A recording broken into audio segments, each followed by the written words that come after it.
हे भगवान, इतनी ठंड में ये मासूम यहाँ कैसे पड़ी है?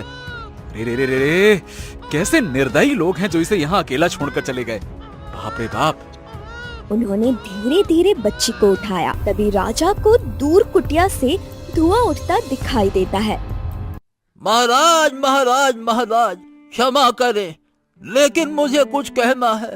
मेरा नाम बिरजू है। ये बिटिया जिया, ये मेरी बेटी नहीं है।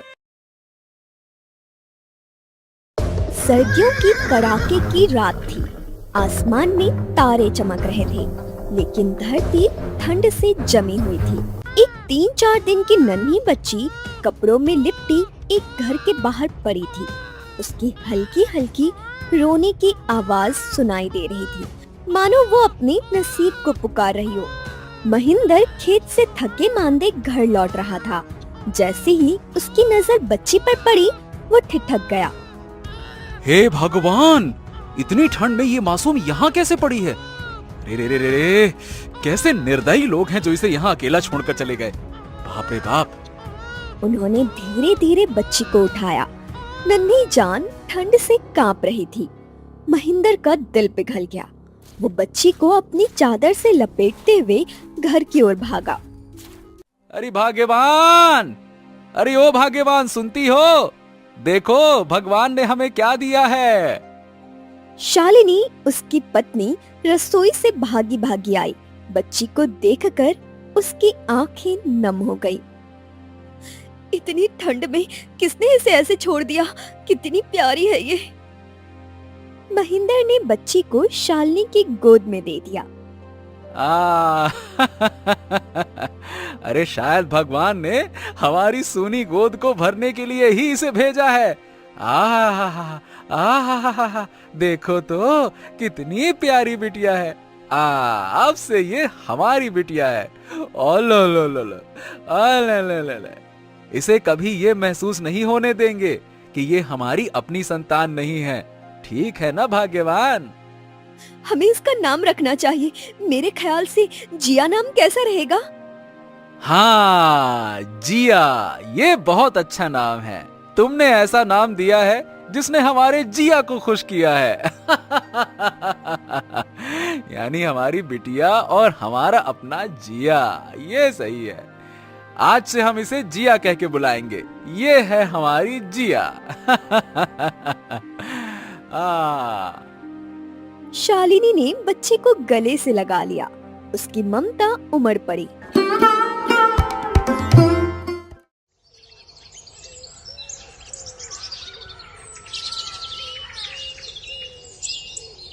जैसे जैसे जिया बड़ी हुई, उसने अपने माता पिता के त्याग और स्नेह को महसूस किया। लेकिन जब उसने ये जाना कि वो उनकी सगी बेटी नहीं है, तो उसके मन में एक सवाल उठा। जिन्हें कोई नहीं अपनाता, उनका क्या? यही सवाल उसे बेजुबान जानवरों के करीब ले गया। जिया सड़क पर एक घायल कुत्ते को घर ले आती है। वो उसे सहलाते हुए उसकी देखभाल करती है। जैसे मेरे माता पिता ने मुझे सहारा दिया, वैसे ही मुझे भी इनकी मदद करनी चाहिए। ये बेजुबान भी तो किसी की देखभाल के हकदार हैं। इनका दर्द समझना हमारी जिम्मेदारी है। महेंद्र ये सब देखते रह गए। वो जिया के पास आते हैं और उसे प्यार से देखते हैं। जिया, मेरे बच्चे, भले ही तुमने हमारे खून से जन्म ना लिया हो, लेकिन हमारे दिल में तुम्हारा ही बसेरा है। तुम्हारा ये दयालु और नेक दिल देखकर हमें गर्व महसूस होता है। बहुत अच्छे बेटा, बहुत अच्छे। तुम हमारे लिए भगवान का दिया सबसे बड़ा तोहफा हो। जब हमने तुम्हें अपनाया था, तब सोचा नहीं था कि तुम इतनी बड़ी होकर हमें इतनी खुशी दोगी। तुम्हारा दिल बहुत बड़ा है बेटी। जिया मुस्कुराती है और अपने माता पिता को देखकर सुकून महसूस करती है। घायल जानवर भी अब आराम से सो रहा होता है। अगली सुबह होते ही राजा, राजकुमार, मंत्री, शिकारी और सैनिक एक साथ जंगल के भीतर घुसते हैं। पेड़ों के बीच सूरज की हल्की किरणें मुश्किल से पहुंच पा रही थी और जंगल के पंछियों की आवाजें आ रही थी। रुक जाओ। जंगल में प्रवेश करते वक्त याद रखना, यहाँ हर कदम पर खतरा हो सकता है। हमें अपनी पूरी समझ और शांति से काम करना होगा, ठीक है? चिंता ना करें महाराज, सैनिक हर दिशा में तैनात है। हम किसी भी परिस्थिति का सामना करने के लिए तैयार हैं। ये अनुभव मेरे लिए नई सीख होगा पिताजी। शांत और सुंदर है ये जंगल। चलिए, मैं तैयार हूँ। लेकिन याद रखना, ये जंगल केवल सुंदरता से भरा नहीं है, खतरों से भी भरा हुआ है। आप चिंता ना करें महाराज, हमारे सैनिक हर दिशा में तैनात है। कोई भी खतरा हमारे करीब नहीं आ पाएगा।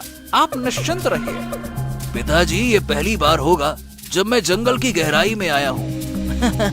ये अनुभव बड़ा ही अनमोल होगा। अनमोल तो ये तब होगा राजकुमार, जब आप अपना पहला शिकार करेंगे। ये देखिए, देखिए देखिए देखिए देखिए, यहाँ शेर और तेंदुए की गंध है। हाँ, जिया अपने घर के पास घायल जानवरों की देखभाल कर रही थी। तभी वो दूर से जंगल में शोर सुनती है। सैनिकों और घोड़ों के कदमों की आवाज उसे सतर्क कर देती है कि राजा, राजकुमार, मंत्री, शिकार और सैनिक शिकार के लिए जंगल में घुस रहे हैं।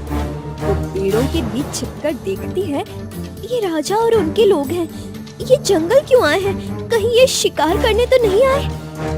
जिया जल्दी से अपने घर भागती है और अपनी माँ शालिनी और पिता महेंद्र को सब बताती है। माँ, बाबा, राजा और उनके लोग जंगल में आए हैं। लगता है वे शिकार करने आए हैं। ये गलत है, हमें कुछ करना होगा। हाँ बेटी, राजा का सामना करना आसान नहीं है। उनके फैसले पर सवाल उठाना हमारी ताकत से बाहर है। जिया, मैं जानती हूँ कि तुम्हारा दिल इन बेजुबान के लिए कितना दुखी है, लेकिन राजा के सामने जाने से पहले सोचो, वो गुस्से में कुछ भी कर सकते हैं। माँ, बाबा, अगर मैंने कुछ नहीं किया तो ये जानवर मारे जाएंगे। मुझे रोकने दीजिए, ये जंगल उनका घर है और मैं इसे बचाऊंगी। जिया बिना रुके जंगल की ओर दौड़ती है। राजा और उनका दल शिकार की तैयारी में है। शिकारी जमीन को सूंघकर कुछ निशान दिखाता है। राजकुमार, ये आपके पहले शिकार का दिन होगा। देखिए, यहाँ शेर और तेंदुए की गंध है। बस थोड़ा और आगे चलिए, चलते चलिए, चलिए चलिए चलिए। हाँ, सही कहा, लेकिन याद रखना, ये जंगल उनकी दुनिया है, हमें सतर्क रहना होगा। तभी जिया उनके सामने आ जाती है। उसकी आंखों में गुस्सा और निडरता झलकती है। महाराज, कृपया शिकार मत कीजिए। ये जंगल जानवरों का घर है, उन्हें भी जीने का अधिकार है। तुम कौन हो जो मेरे आदेशों पर सवाल उठा रही हो? क्या नाम है तुम्हारा? बोलो। मेरा नाम जिया है महाराज, और मैं ये मानती हूँ कि हमें जानवरों की रक्षा करनी चाहिए, ना कि उन्हें मारना चाहिए। और तुम्हें क्या लगता है कि ये जंगल हमारी वीरता का परीक्षण है? शिकार हमारी परंपरा का हिस्सा है, ये हमारी संस्कृति का सम्मान है, सम्मान। तुम एक लड़की होकर हमारी परंपराओं पे सवाल उठा रही हो, ये तुम्हारे लिए ठीक नहीं होगा लड़की, समझे? तभी महेंद्र और शालिनी दौड़ते हुए वहाँ पहुँचते हैं। महाराज, कृपया हमारी बेटी को माफ कर दीजिए। वो बस अपने दिल की बात कह रही थी, उसकी कोई गलत मंशा नहीं थी। ठीक है, इस तरह की बातें राजा के सामने नहीं की जाती हैं। अपनी बेटी को समझाओ, समझे? अगर उसने फिर से कुछ ऐसा किया तो वो खुद को मुश्किल में डाल देगी, समझ गए? ये छोटी है महाराज, इसे आपकी परंपराओं का गहराई से नहीं पता है। इसे क्षमा कर दीजिए, हम इसे समझा देंगे। कृपया करके इसे माफ कर दीजिए, माफ कर दीजिए। ए लड़के, राजा के फैसलों पर सवाल नहीं उठाया करो, समझ रही हो ना? अरे तुम जानती नहीं हो, ये हमारे सम्मान का मामला है। राजा ने जो कह दिया सो कह दिया, वो पत्थर पे लकीर की तरह होता है। चलो ठीक है, जाओ, ले जाओ इसको यहाँ से, जाओ। महेंद्र और शालिनी दोनों माफी मांगकर जिया को लेकर वहाँ से चले जाते हैं। महाराज, मैंने एक तेंदुए को देखा है, मैं उसका पीछा करता हूँ। सैनिकों, तैयार रहो, हमें भी सतर्क रहना होगा। महाराज, जंगल में हाथियों का झुंड भी है, ये खतरनाक हो सकता है। हमें सावधानी से चलना होगा, बिना जरूरत किसी जानवर को उकसाना नहीं है। ध्यान रखना, ये उनका भी घर है, ठीक है? याद रहे। शिकारी तेंदुए का पीछा करते हुए गहराई में जाता है। बाकी लोग धीरे धीरे उसके पीछे बढ़ते हैं। तभी राजा को दूर कुटिया से धुआं उठता दिखाई देता है। अरे वहाँ धुआं क्यों उठ रहा है? क्या किसी साधु की कुटिया हो सकती है क्या? हाँ, शायद हो सकता है महाराज। ये कुटिया किसी साधु की हो सकती है। हमें वहाँ चलना चाहिए। महाराज, उनका आशीर्वाद लेकर हम सभी आगे बढ़ेंगे। चलिए। ठीक है, चलो। शायद हमें जंगल के बारे में कुछ और जानकारी मिल जाए। चलो, आ जाओ। राजा, मंत्री और सैनिक कुटिया की ओर बढ़ते हैं। कुटिया के पास पहुंचने पर साधु उन्हें देख मुस्कुराते हुए स्वागत करते हैं। हे राजन, स्वागत है आपका। इस जंगल में कई खतरनाक जानवर हैं, विशेष रूप से एक बाघ इन दिनों आसपास देखा गया है। कृपया सावधान रहें उससे।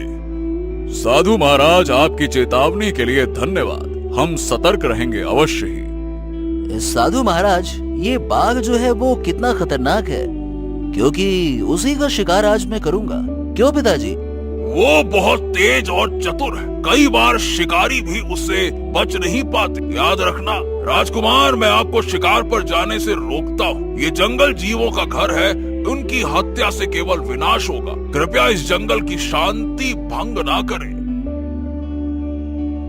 साधु महाराज, मैं आपकी बात समझता हूँ, लेकिन ये हमारा अधिकार है। हम यहाँ अपने राज्य की सुरक्षा के लिए आए हैं और हमारी पुरानी परंपरा है, शिकार जरूरी है। राजा और राजकुमार साधु से विदा लेकर कुटिया से निकलते हैं और जंगल की गहराइयों में शिकार के लिए बढ़ते हैं।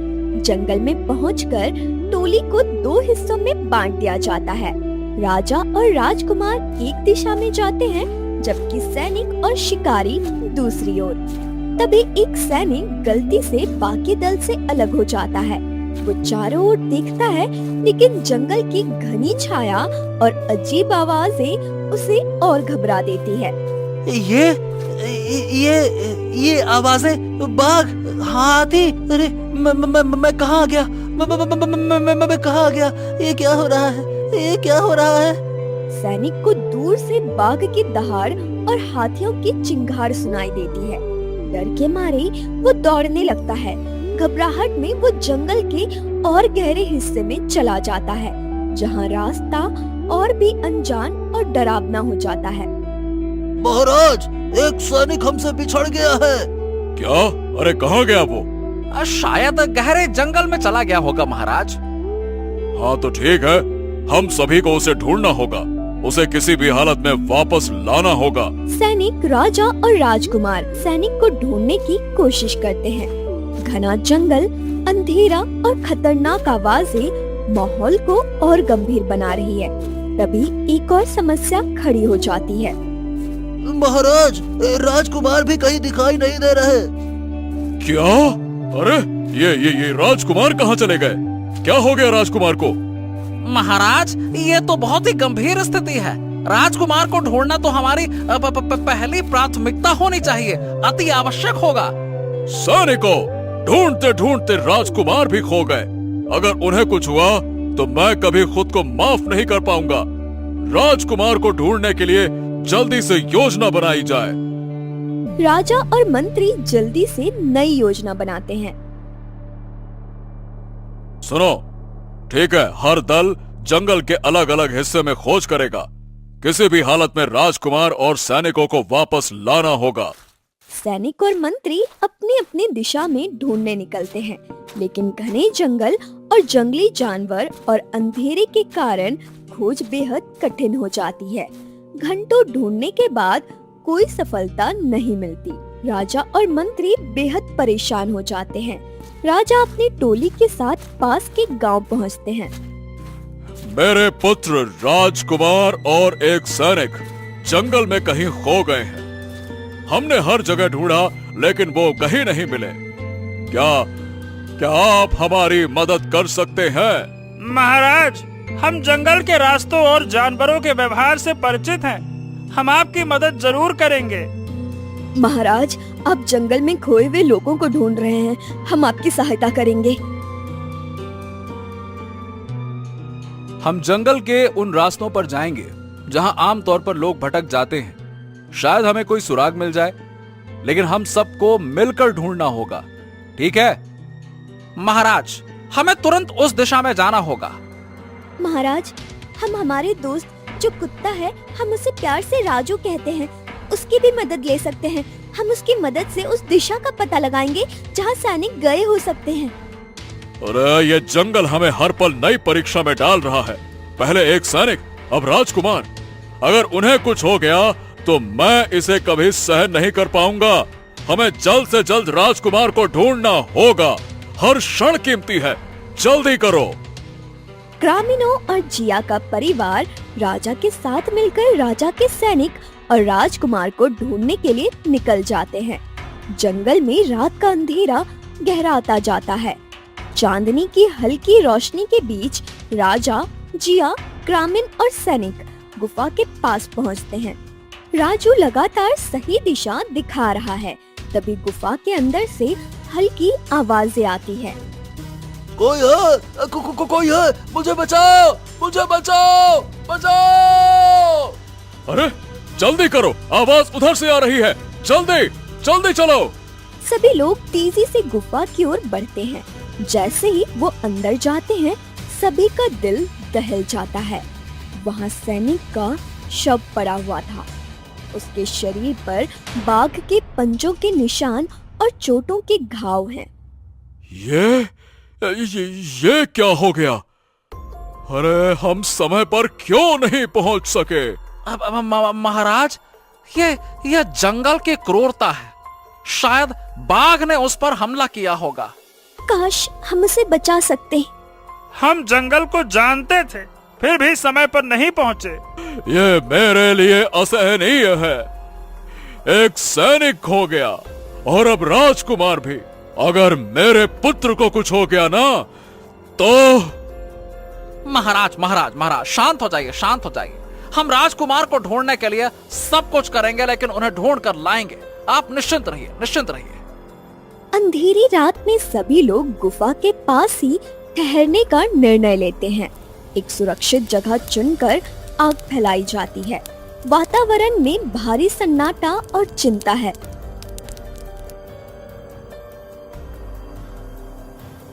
महाराज, हमने खाने की व्यवस्था की है, कृपया कुछ खा लें। नहीं, मुझसे खाना नहीं खाया जाएगा। मेरा पुत्र अभी भी इस जंगल में कहीं खोया हुआ है और एक सैनिक की जान चली गई है। नहीं नहीं नहीं नहीं, मैं इस बोझ के साथ भला खाना कैसे खा सकता हूँ? महाराज, हमें आपकी हिम्मत की जरूरत है। अगर आप कमजोर पड़े तो हम कैसे आगे बढ़ेंगे? आप ये भी तो सोचिए। महाराज, ये समय धैर्य और योजना का है। हमें मिलकर राजकुमार को बचाने के लिए पूरी ताकत लगानी होगी। ये रात मेरे लिए सबसे कठिन है। हर क्षण मेरा मन कहता है कि मेरे पुत्र पर कोई संकट मंडरा रहा है। महाराज, हमें उम्मीद नहीं छोड़नी चाहिए। राजू हमारी मदद करेगा। हमें सुबह होते ही फिर से खोज शुरू करनी होगी। हम सब आपके साथ हैं महाराज। जंगल हमारा घर है और हम हर कोने की तलाश करेंगे।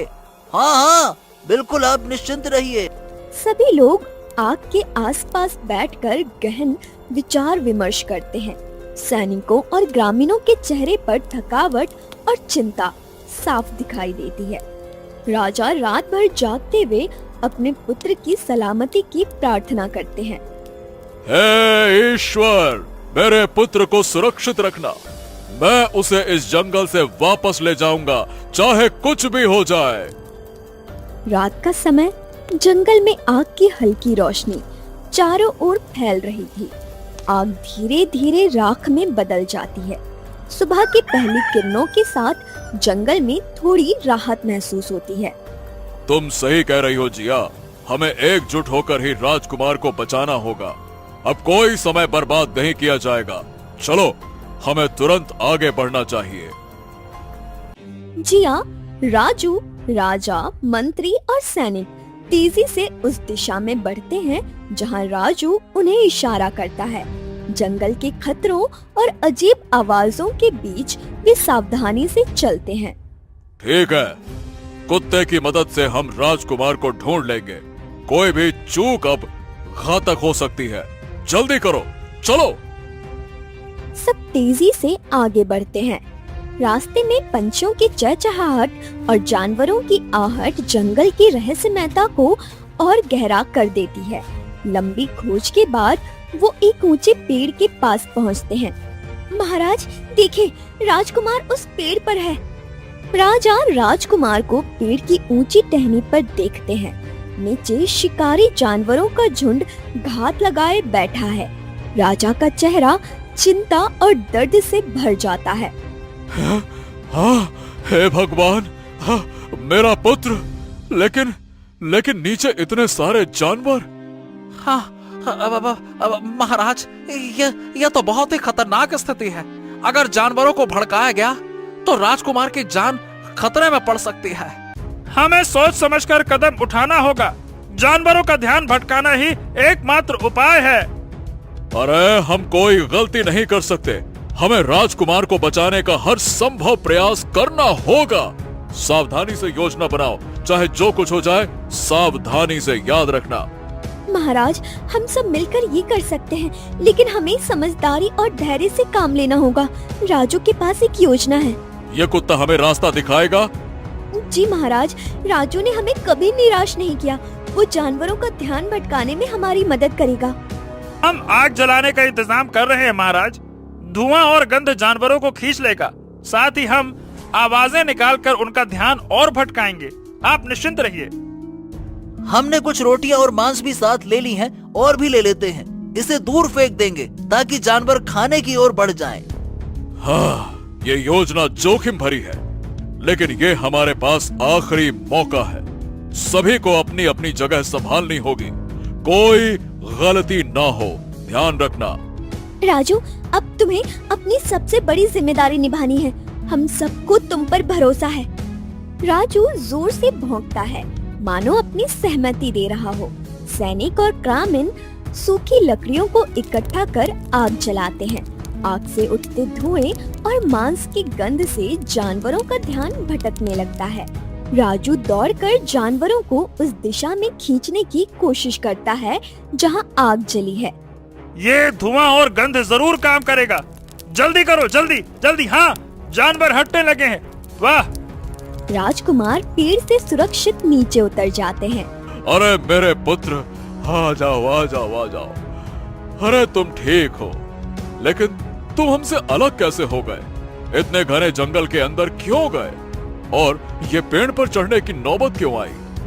हाँ पिताजी, जब हम सैनिक को ढूंढ रहे थे तो हम किसी आवाज के पीछे पीछे चलते गए, और वो आवाज किसी इंसान की मदद मांगने जैसी थी।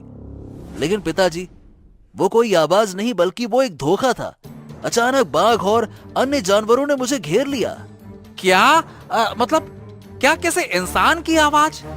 यह सैनिक की हो सकती है। शायद जब मैंने देखा कि जानवर मुझे घेर कर खड़े हैं, मैंने तुरंत पेड़ पर चढ़ने का फैसला किया। ये मेरी जान बचाने का एकमात्र तरीका था पिताजी। मैं पूरी रात पेड़ पर छिपा रहा। नीचे जानवर घात लगाए बैठे थे। मैं डर गया था, लेकिन मुझे यकीन था कि आप लोग मुझे बचाने जरूर आएंगे। तुमने बहुत बहादुरी दिखाई बेटा, लेकिन इस जंगल में इतनी बड़ी गलती नहीं दोहरानी चाहिए। अब हमें जल्द से जल्द यहाँ से बाहर निकलना होगा। चलो। राजा, रानी, राजकुमार और दरबारी सभी दरबार में उपस्थित हैं। जंगल से लौटे ग्रामीण भी वहाँ मौजूद हैं। मेरे प्रिय जनों, कल जंगल में जो कुछ भी हुआ उसने मुझे एक गहरी सीख दी है। जंगल और उसमें रहने वाले हर जीव की रक्षा करना ये भी हमारा कर्तव्य है। हाँ महाराज, आपकी यह घोषणा राज्य की भलाई के लिए अत्यंत महत्वपूर्ण है। हम सब इसका पालन करेंगे। आज का यह दिन मेरे राज्य के लिए ऐतिहासिक है। जिया ने अपने साहस और बुद्धिमानी से हमें न केवल जंगल से बाहर निकाला है, बल्कि हमें प्रकृति के महत्व को भी समझाया है। जिया, तुम्हारा ये योगदान अमूल्य है। महाराज, इनका जीवन भी जंगल की तरह कठिनाइयों से भरा है। अब समय आ गया है कि हम हर जीव और हर इंसान के साथ समान व्यवहार करें। तुमने सही कहा जिया। आज से हम घोषणा करते हैं कि हमारे राज्य में शिकार करना पूरी तरह से प्रतिबंधित है। जंगल और उसके सभी जीवों की सुरक्षा के लिए कड़े नियम बनाए जाएंगे। इसके अलावा हर उस व्यक्ति की मदद की जाएगी जो प्रकृति और पर्यावरण की रक्षा में योगदान देगा। पिताजी, मैंने जंगल में सीखा है कि जीवन केवल राजमहल के सुख में नहीं बल्कि प्रकृति की रक्षा में भी है। मैं इस नई नीति का पालन करने का वचन देता हूँ। दरबार में खुशियों का माहौल है। राजा, रानी, राजकुमार, जिया और सभी दरबारी जंगल और जानवरों की सुरक्षा के लिए किए गए निर्णयों पर गर्व महसूस कर रहे हैं। तभी दरबार में एक वृद्ध व्यक्ति प्रवेश करते हैं। उनकी आंखों में आंसू है, लेकिन चेहरा सुकून से भरा है। महाराज महाराज महाराज, क्षमा करें, लेकिन मुझे कुछ कहना है। मेरा नाम बिरजू है। ये बिटिया जिया, ये मेरी बेटी नहीं है, लेकिन मेरी जान से बढ़कर है। बरसों पहले जब मेरी गरीबी ने मुझसे सब कुछ छीन लिया, मेरे 3 बच्चे ठंड से मर गए, तब मैंने ये फैसला लिया कि अपनी सबसे छोटी बेटी को किसी के दरवाजे पर छोड़ दूं, ताकि उसे एक नया जीवन मिल सके। जिया और उसके गोद लिए माता पिता शालिनी और महेंद्र भावुक होकर बिरजू की ओर देखते हैं। मैं जानता था कि ये बच्ची उनके पास सुरक्षित रहेगी और ये लोग उसे प्यार से पालेंगे। आज उसे देखकर बहुत संतोष है कि वो जी रही है, खुश है और आप सबकी मदद कर रही है। आप मेरे असली पिता हैं, लेकिन आपने मुझे छोड़ क्यों दिया? हाँ। बेटी, मेरी मजबूरी थी। मेरे पास न खाना था न कपड़े। ठंड ने मेरे 3 बच्चों को मुझसे छीन लिया था। मैं तुम्हें बचा नहीं पाता, लेकिन मुझे यकीन था कि तुम जहाँ रहोगी वहाँ प्यार मिलेगा। और आज ये देखकर मैं धन्य हो गया। जिया, तुम्हारे असली पिता ने तुम्हें बचाने के लिए कितना बड़ा त्याग किया। हमें गर्व है कि हम तुम्हें पाल सके, लेकिन आज ये जानकर दिल भर आया कि तुम इतनी मजबूत हो।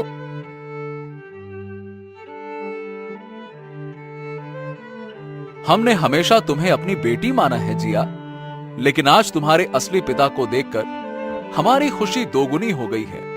ये परिवार अब पूरा हो गया है। माँ, पिताजी, आप दोनों ने मुझे इतना प्यार दिया और अब मेरे असली पिता ने मुझे अपना आशीर्वाद दिया। मैं खुद को दुनिया की सबसे खुशकिस्मत लड़की मानती हूँ। तुम्हारा ये त्याग महान है बिरजू। तुमने हमें यह सिखाया कि एक पिता अपने बच्चों के लिए किसी भी हद तक जा सकता है। महाराज, आपने जो निर्णय लिया है वो केवल आपके राज्य के लिए नहीं बल्कि जंगल और उसके हर जीव के लिए एक महान कार्य है। ये कदम राज्य की समृद्धि और संतुलन को बढ़ावा देगा। महात्मा, मैं आपसे क्षमा चाहता हूँ। आपने हमें सही राह दिखाने का प्रयास किया, लेकिन मैंने कठोर शब्दों में बात की आपसे और आपकी बातों को दरकिनार किया। आज समझ में आ गया कि आप सही थे। क्षमा करें महाराज, क्षमा करें। जिया, तुमने न केवल जंगल को बचाया बल्कि हमें जीवन का सबसे बड़ा पाठ भी पढ़ाया। तुम्हारी हिम्मत और समझदारी ने हम सभी को प्रेरणा दी है। आप सभी ने मुझे जो प्यार और सीख दी है, मैं उसे कभी नहीं भूलूंगी। ये जंगल, ये जीवन और ये परिवार ही मेरा सब कुछ है। आज से हमारा राज्य न केवल स्वर्णपुर के नाम से जाना जाएगा बल्कि अपनी मानवता, एकता और त्याग के लिए भी जाना पहचाना जाएगा। महाराज की जय हो! महाराज की जय!